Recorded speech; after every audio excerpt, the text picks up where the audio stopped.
રાજકોટ જિલ્લા શિક્ષણ વિભાગે સર્વે હાથ ધર્યો, જેમાં 45,000થી વધુ બાળકોએ અધવચ્ચે અભ્યાસ છોડી દીધો છે। ડ્રોપઆઉટ રેશિયો ઘટાડવા માટે શિક્ષકોનું બાળકોને સૂચન છે કે ફરી અભ્યાસ માટે જોડાય અને તે માટે સૂચના આપવામાં આવી। 8,087 બાળકો માઇગ્રેટ થયા હોવાનું બહાર આવ્યું। બાળકોના ટ્રેકિંગ માટે શિક્ષણ વિભાગે કામગીરી હાથ ધરી છે। 2,685 બાળકો શાળા છોડ્યા બાદ મળતા નથી। બાળકોના અભ્યાસમાં પરત જોડાવા શિક્ષણ વિભાગે કાર્યવાહી પણ શરૂ કરી છે।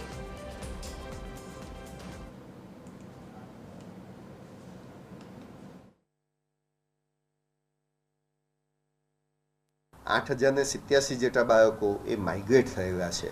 આ માઇગ્રેટ થયેલા બાળકો એટલે રાજકોટ જિલ્લામાંથી અન્ય જિલ્લામાં કે ગુજરાત રાજકોટ જિલ્લાના ગુજરાત રાજ્યના રાજકોટ જિલ્લામાંથી અન્ય રાજ્યમાં જતા રહેલા છે। આ બાળકોનું પણ ટ્રેકિંગ અત્યારે હાલ અમારું ચાલુ છે કે એ બાળક કયા જિલ્લામાં ગયું છે। જે તે જિલ્લામાં ગયું હોય ત્યાં પણ એનો પ્રવેશ સુનિશ્ચિત થાય તે પણ અમારા વિદ્યાર્થીઓના નામજોગનો અમારો આ પ્રયત્ન ચાલી રહ્યો છે અત્યારે હાલ। જો બીજા રાજ્યમાં ગયું છે તો એ રાજ્યમાં પણ એનું એડમિશન સુનિશ્ચિત થાય નજીકની શાળામાં, એના માટેના પણ પ્રયત્નો અમારા શિક્ષક મિત્રો દ્વારા, સીઆરસી મિત્રો દ્વારા કરવામાં આવનાર છે।